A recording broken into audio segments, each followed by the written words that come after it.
bienvenidos nuevamente a la geografía del Yiddish, como siempre de la mano de Varda Fishbein. ¿Qué tal, Varda? Hola Jorge, hola a los oyentes de Radio Sefarad. Ya saben los que nos siguen que hace 2 semanas empezamos a hablar de esta localidad Reiche, una ciudad pequeña pero con una historia muy importante para los judíos, ¿no? Así es, Jorge, y la verdad es que en la primera visita vimos luces y empezamos a ver sombras. Esta segunda visita nos va a entristecer, sino a indignar, pero vamos allá.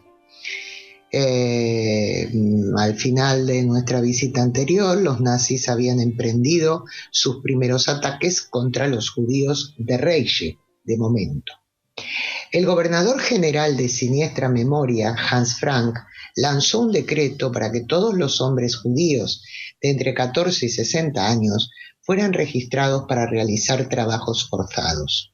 También ordenó que los judíos llevaran en el brazo derecho, bien visible en su ropa, una banda blanca con una estrella de David en el centro y que con ese mismo símbolo se identificaran todas las tiendas de propiedad judía. Para mediados de mayo del año siguiente fueron confiscadas sus casas y se les prohibió transitar por las calles principales de la ciudad. Poco después se impuso un toque de queda que era a lo largo de toda la noche y a la vez comenzaron las deportaciones a campos de exterminio. En febrero de 1941, la ciudad pasó a llamarse con el nombre alemán de Reichshof y se instaló un complejo industrial para la fabricación de motores de avión donde trabajaron los judíos como esclavos, al igual que en el aeropuerto militar situado al norte de la localidad. En diciembre de ese mismo año se ordenó a todos los judíos trasladarse entre los 3 y 5 días posteriores a un gueto en el que se alojaron a unos 12.000 personas de Reiche y a 3.000 refugiados de Lodz y de otras zonas del oeste de Polonia. Se nombró un Judenrat y se creó una policía judía compuesta por 25 personas al mando de un antiguo oficial polaco. En breve, otros 14.000 judíos procedentes de todo el distrito fueron concentrados en el gueto y junto a 8.000 judíos nativos deportados al campo de exterminio de Belzec. Durante el traslado fueron fusilados 230 por resistencia pasiva, mientras otros 1.000 fueron llevados al cercano bosque de Rudna para ser ejecutados. El gueto era un gueto cerrado, lo cercaba una cerca de madera con muros que alcanzaban los 3 metros de altura y tenía 3 entradas custodiadas por policías judíos y polacos. Allí solo podían salir los trabajadores forzados que volvían luego de cumplir con esos trabajos forzados. A lo largo del año 1942, los nazis continuaron el proceso de concentrar a toda la población judía de la región en guetos de las ciudades, también en Reiche. De modo que en el gueto de Reiche pronto imperaron el hambre, el hacinamiento y la inanición, las epidemias por falta de suficientes instalaciones higiénicas, y en esas condiciones murieron allí cientos de judíos. Además, sin ninguna razón y al azar, cada poco tiempo la Gestapo entraba en el gueto, asesinaba a varias familias o a varios individuos, y en mayo del año 1942, 250 judíos que habían sido acusados falsamente de los más diversos delitos y se hallaban en la prisión de Reiche fueron trasladados al bosque de Nova Vis, asesinados por bala y enterrados allí mismo en una fosa común. Cuando el proceso de concentración acabó y ya habían sido trasladados judíos de todas las ciudades y aldeas del distrito, los habitantes del gueto llegaron a ser casi 23.000 personas, que en una ciudad tan pequeña como Reiche es verdaderamente una barbaridad. En el mes de junio hubo un cambio de las autoridades que administraban el gueto y las nuevas impusieron un mes más tarde una multa a los confinados de 1 millón de zlotys, suma que fue aumentando hasta llegar a los 7 millones. También se incrementaron las exigencias del número de trabajadores forzados. En julio de 1942 tuvo lugar la primera gran acción, si no contamos todo lo que acabamos de relatar.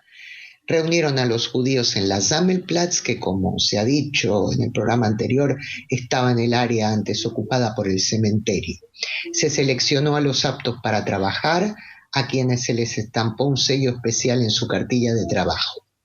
Bajo custodia de numerosos policías, 2.000 judíos, ancianos y enfermos fueron llevados al bosque cercano de Glogovi y fusilados. El grupo de aptos fue enviado a una fábrica en un campo de trabajo de la cercana localidad de Lizia Gora, y otros 4.000 tuvieron que marchar hacia la estación de ferrocarril de Staroniva. La marcha fue un verdadero suplicio, con fusilamientos durante el camino o golpes que los nazis propinaban con sus armas a plena luz mientras la población era testigo. Fue tal la ferocidad que se elevaron protestas, incluso por parte de un grupo de civiles alemanes que vivían en Reiche.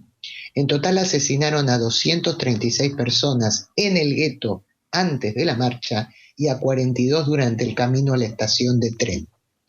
A los judíos que enterraron los cuerpos también se los asesinó.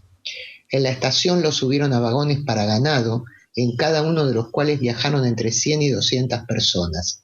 El destino del tren fue, como ya había ocurrido antes, el campo de exterminio de Belzec, donde se los asesinó en la cámara de gas.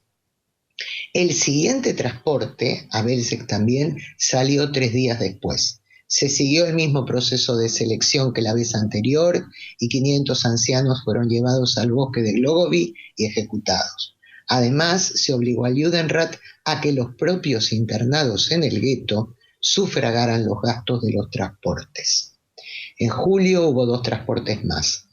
Como según archivos, en agosto de 1942 había en el gueto 4.000 judíos aún, se calcula en aproximadamente 20.000 los deportados y las víctimas asesinadas en los bosques y en el gueto durante estas acciones. Tras ellas, el doctor Heinz Euhaus, al mando de la ciudad a la sazón, colocó un águila de madera en el castillo de Reiche, que albergaba las oficinas del ocupante, un tribunal y una prisión. En el águila podía leerse la inscripción: esta águila, signo alemán de superioridad y dignidad, señala la liberación de la ciudad de Reichshof de todos los judíos en el mes de julio de 1942. Pero las acciones no cesaron ahí, debido a que continuaba el traslado al gueto de Reiche de residentes judíos de otras localidades. Y una vez más, la población local aumentó hasta las 10.000 personas, a las que, tras una breve estancia, se las envió a distintos campos de exterminio, sobre todo a Belzec nuevamente. Durante el curso de una de estas nuevas acciones, un importante número de efectivos de la Policía de Seguridad, al mando del nazi Paul Lechmann, se dedicó a registrar el gueto en busca de niños y que al ser encontrados se asesinaba ahí mismo en el sitio.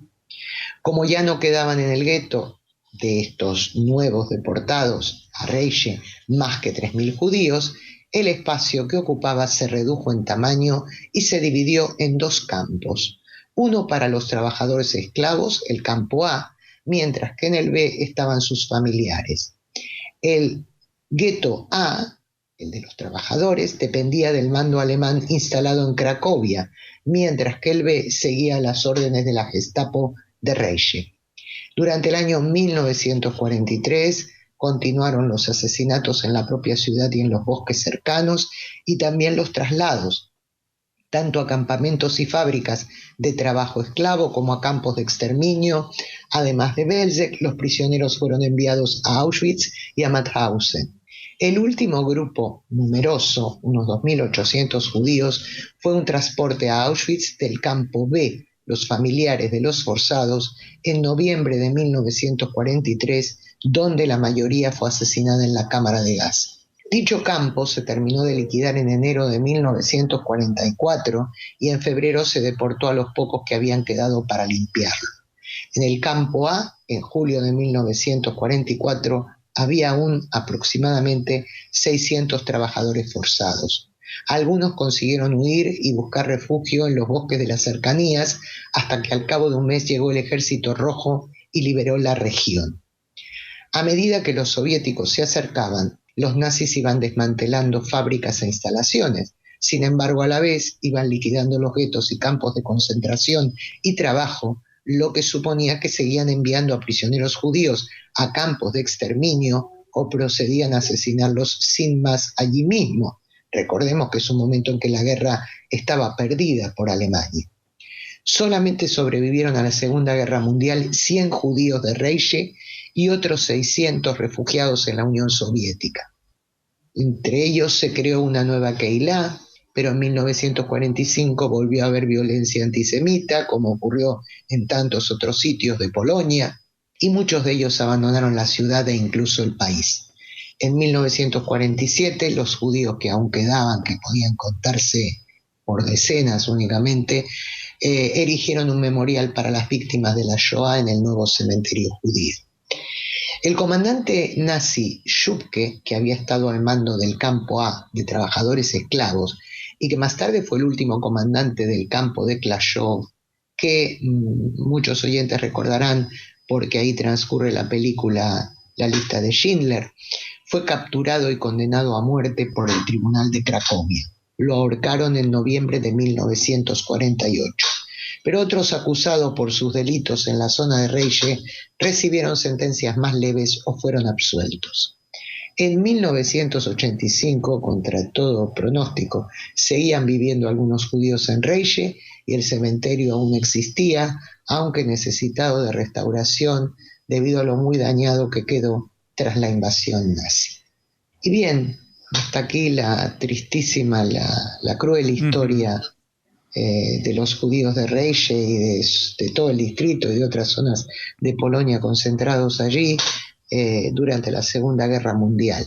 Y vamos ahora con una destacada nativa de la ciudad, Anda Pinkerfeld Amir, autora de poesía y prosa.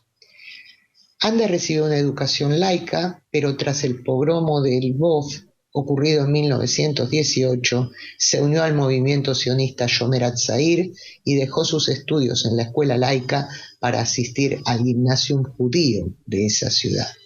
En 1920 viajó junto a un grupo de compañeros a Palestina bajo mandato británico, aunque regresó a Lvov para obtener su licenciatura.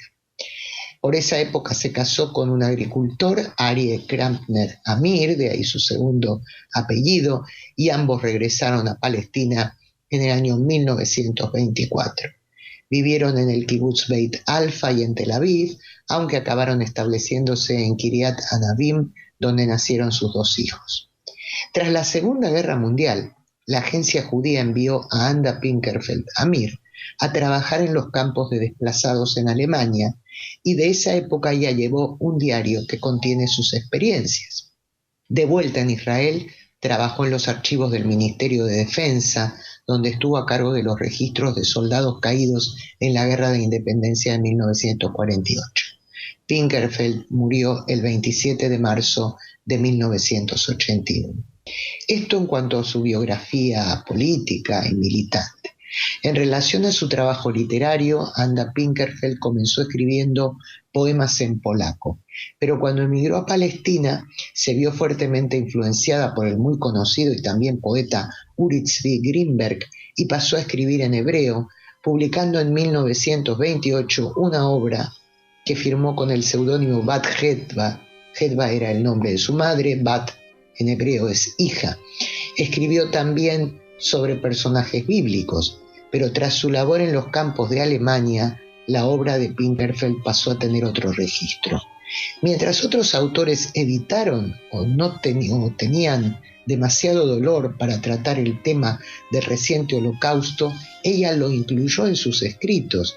Incluso entre sus obras para niños destaca en ese sentido una muy especial por su naturaleza y su profundidad, que trata acerca de cómo enfrentar la pérdida. Pinkerfeld obtuvo el premio Bialik en 1936 por un libro de poemas para niños, el premio Chaim Greenberg en 1971 por toda su obra poética y el Premio Israel de Literatura Infantil en 1978. Y esto es lo que hemos contado sobre Reille y algunos de sus vecinos. Pues sin duda una ciudad, una localidad que ha dado mucho a la historia de los judíos, que los judíos han dado mucho a la historia de la ciudad, y que una historia que trágicamente acabó, como decimos, al final de la Segunda Guerra Mundial. Muchas gracias, Varda Fishbein, y te esperamos ya para hablar de otro lugar distinto dentro de 2 semanas. Así es, Jorge, hasta entonces.